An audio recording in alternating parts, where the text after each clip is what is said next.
Okay, go. Thanks, Mother. Alright, I think I should talk to you. It means a lot. So I'm just gonna tell you about my life story and how I became a Christian. So it all started in 8th grade. I mean, I had parents who really loved Jesus and I really knew this stuff, I guess. I mean, I was Bible smart, but spiritually I was, I wasn't quite there yet, I kind of had it, but I didn't really. So I was kind of in a very vulnerable place, I would say. And I remember in 8th grade, I was searching for some significance. I just wanted to find my identity because I wanted to feel good about myself, like all my friends, because they all seemed to be really cool and know what they wanted. And so I dated this one girl, and she really affected my life in a negative way. At the time I thought, yeah, this is sweet, but we started getting into some sexual things and people started finding out, and then it's almost like they liked that about me. It's like, oh, he's that cool kid who gets the girls, and it really hurt me and damaged me. My parents found out, and they made me break up with her because they knew she wasn't right for me. And I was really mad at the time, and it sucked because it's like, oh, this is like my gay way to be popular, guys. Like I was finding identity in this girl. And so they made me dump her, and then after some of those incidents, I started just going a little downhill, and I didn't really care about God as much as I used to. I mean, He was there, but I wasn't really there. I mean, He was on my side. It's like, hey God, if I need you, then come out and help me. It's like, I take a test and I'm like, oh Jesus, help me. But it's only if I needed help. If I didn't need help and I felt like life was going well, then I didn't want to have anything to do with God, because I didn't think I needed Him. And so after 8th grade, I started being friends with a lot of the popular people. When I say popular, I don't mean like, there's not really a popular group, but it's like the people who just are stuck up and like people consider like, oh yeah, like they're good looking and they're good at sports. It's like, it's just a group. So I started being friends with them. And in the summer, I went to the same place. I went here last year. And I had a great time. I was with all my buds and everything. And like always, my dad did a very good job at giving me a message and everything. I kind of chewed on it. And I got it. For a week, I got it. I was like, alright, I'm going to totally live this. I'm going to change this. When I got back home, still hung out with the same friends. I still did the exact same things. I didn't change anything. Nothing in my life was changed. I was like, I just expected to go home, wake up, read my Bible, and I'd be a Christian. That's all I thought it took. I didn't want to change things. I didn't think I had to, and I was like, this is inconvenient. God, I can be a Christian and do this too. So in some sense, I was only giving God 75% of me. That's all. I wanted to give God 75% of my life, and I wanted to keep 25%. I was like, yeah, we can work this out. I'll keep a little, you keep a little. And I realized that God doesn't want 75%. 75%, okay, it's a start, but God doesn't want that. It's either 100% or nothing. I mean, it says in the Bible, if you're lukewarm, He will spit you out of His mouth. And that's what I was. I was a lukewarm Christian. I mean, a lot of my friends knew me as like, oh, this guy knows the Bible and stuff. But like, Mitch actually shared with me, which really like helped me understand. It's like, this is an analogy he gave me. Does going to church make you a Christian? Does going into the garage make you a car? No. So when people say, I go to church, I'm a Christian. Well, you go in the garage, are you a car? I mean, that makes no sense. So I started thinking about my life, and after a week of this trip, I decided it wasn't for me. I didn't really want it. I mean, it was too much work. It was all the cons. That's all I thought about was cons and cons and cons. Like, I gotta do this, I can't do this. Like, I mean, it was just like, oh, I just want to just not have to think about all this stress in my life and have to do all this work and everything. I just want life to be easy. And I got to a place where, I just started really turning away from God. I mean, it was a dangerous place. And I went to one of my friend's cabins, and for the first time in my life, I went out of like the eyes of my parents, I'd say, like, because every time I go to a camp, my parents are always there. And everywhere I go, it's always I got my parents there. But this is the first time I actually could go to someone's cabin and not have any parents there, just besides his. And I started to party there. I actually had a girlfriend.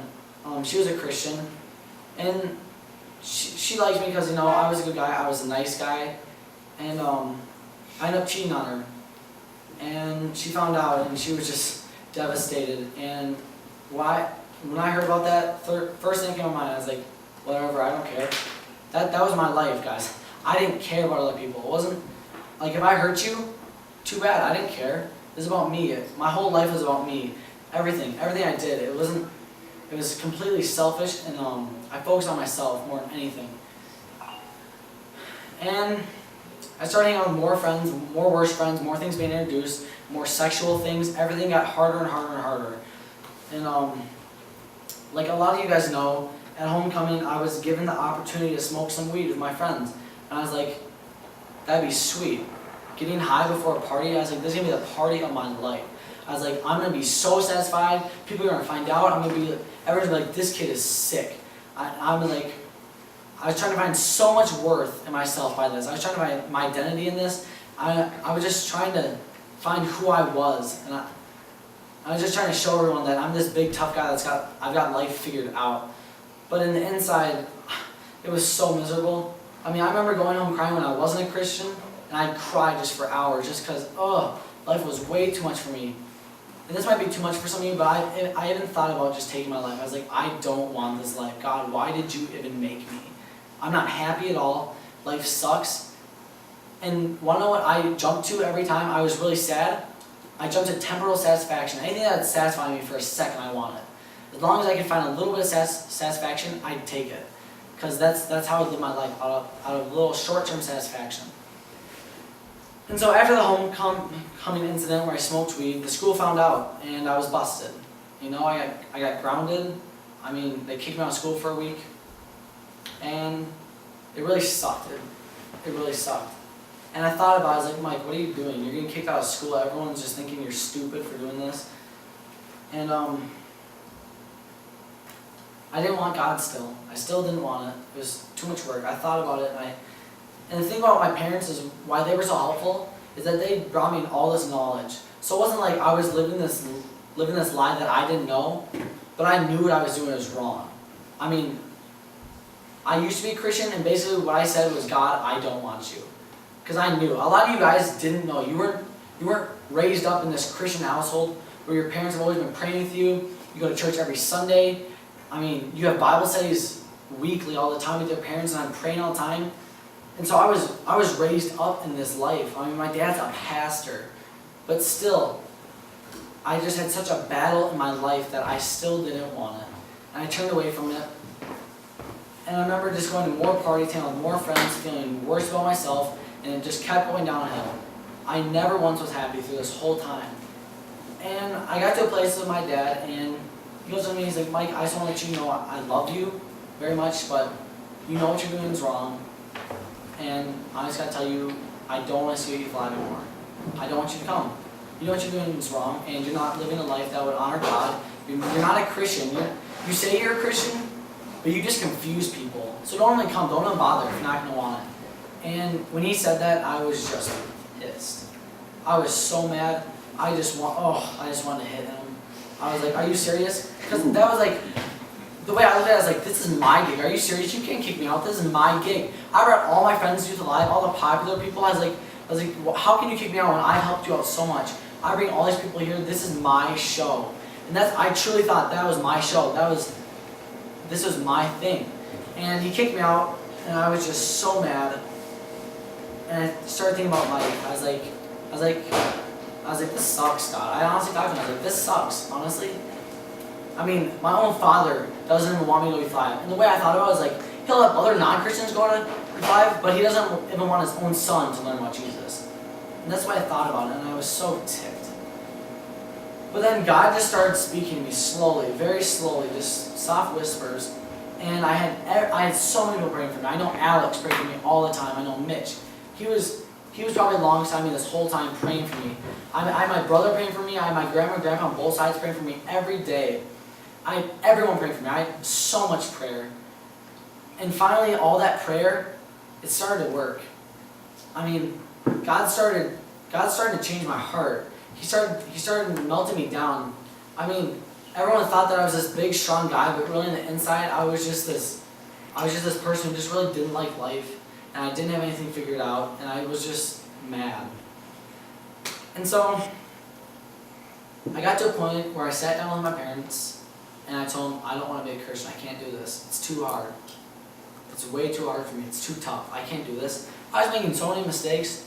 I wanted to be a Christian, but I couldn't be a Christian.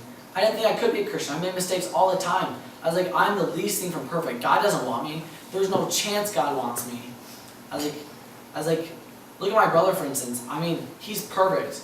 That's the way I looked at it. I mean, he doesn't make any mistakes. I mean, he went to college his senior year. He's just got a great group of friends. He gave everything up to God. I was like, I can't do that. I'm not him. I mean, he's something different. I can't be a Peter Hill. I was like, God, I just can't do that. And after I denied my faith with Jesus, I went to school for about a week. And I remember sitting down in my living room, and my dad came up to me and my mom. Sorry, I'm getting a little emotional, but my dad came up and talked to me, and I've never seen him cry like this before. He says, Michael, you don't know where you're going, but I do, and I'm so scared for your life. I just don't want you to laugh. And I remember being like, oh my goodness, my parents, that's the one thing I never wanted to do. I never wanted to see my parents disappointed. And it hurt so bad to see what my life became. I wasn't happy, and I wasn't finding satisfaction in anything I was doing. And my life was a wreck. And I remember my parents just talked to me, and my dad just cried, and it hurt so bad. And so I went downstairs, and I was like, God, please help me. Would you please help me figure this out? And so I was like, this is it. I'm done. I'm done living for me. This is it. I'm so done. I've never been happy. I go downstairs, I break my cell phone just because I did bad things with my cell phone. I was like, I remember that in the Bible when my dad used to tell me, if your eye causes you to sin, it's better to gouge out your eye and go to heaven without an eye than keep both your eyes and not go to heaven. So I was like, I don't need a cell phone. If this is going to cause me to stumble, I don't need this in my life. And so I was like, I don't need this. I'm going to give this up for you. And I went to school and I was like, I don't need these people. I love them, but I can't be their close inner circle friends because all they've done is brought me downhill. And so then I started pulling away from them. And they just hated me. They just hated me. And it sucked. I went through so many things. And my friends all ditched me. I was abandoned and I was alone. And I was like, God, I'm just so happy that you talked to me and I can be free now. I remember getting on my knees and like, Jesus, I'm so lost and I don't even know if you'll take a sinner like me. I was like, if you will please forgive me for my sins, I will do whatever it takes. I will do anything for you. I will give up my life for you. And I remember my brother always reading Philippians 1:21, I think it is. For me to live as Christ and to die as gain, Paul said when he was in a jail.